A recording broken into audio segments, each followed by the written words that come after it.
Ces ressources, elles dépendent de l'histoire individuelle et on en a toujours plus que l'on ne croit.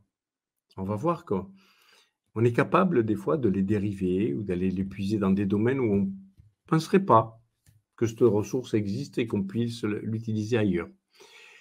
Ah, elles dépendent aussi les ressources, on peut les choper, les utiliser, les capturer, je dirais même, dans l'expérience des autres. Les autres sont des livres d'histoire. Et si vous écoutez les autres, vous apercevez que tout ce qu'ils nous racontent, c'est à travers leur histoire. C'est des choses qu'on ne pourrait pas vivre nous, bien souvent. Il nous faudrait vivre des milliers de vies. Et on les a autour de nous. Les autres les ont vécues. Et si quand quelqu'un nous raconte son existence, il nous partage ses ressources. Il nous partage la vie qu'il a vécue et nous économise du temps qu'on peut ne pas gaspiller en tirant parti de l'expérience de l'autre. Et les ressources font partie de l'expérience de l'autre. Et on sait les modéliser. La modélisation, c'est une clé majeure. Et ça nous permet de capturer énormément de ressources, la modélisation. Et puis l'imaginaire. La ressource, c'est aussi... je vais essayer de changer le... Voilà. La ressource, c'est aussi dans l'imagination que l'on peut la capturer. Parce qu'on est capable d'imaginer des choses dans un domaine, de les dériver dans un autre. On sait déjà faire beaucoup de choses.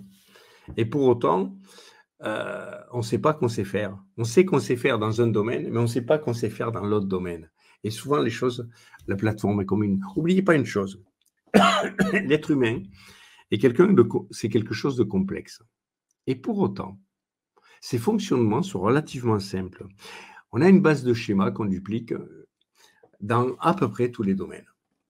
On duplique ces schémas-là dans à peu près tous les domaines. Regardez, je vous avais fait une conférence sur nos prises de décision. Comment choisir un frigo, par exemple, ou la machine à laver.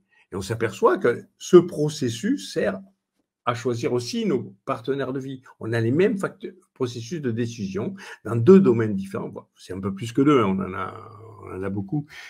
Globalement, on a 4 ou 5 processus décisionnels et on applique toujours les mêmes. Vous voyez, c'est simple, mais il faut pouvoir mettre à jour ces schémas. De l'extérieur, ça paraît complexe. Une fois qu'on met à jour les schémas, on s'aperçoit qu'il y a une simplicité de reproduction de schémas chez l'être humain. C'est normal, parce que l'être humain est fonctionnel, donc efficace. Donc, il simplifie pour aller vers une efficacité optimale. Et pour survivre. Donc, on s'aperçoit qu'on peut tirer donc, des ressources de sa vie, de son existence, de l'existence des autres, et enfin, on peut les imaginer, ces ressources.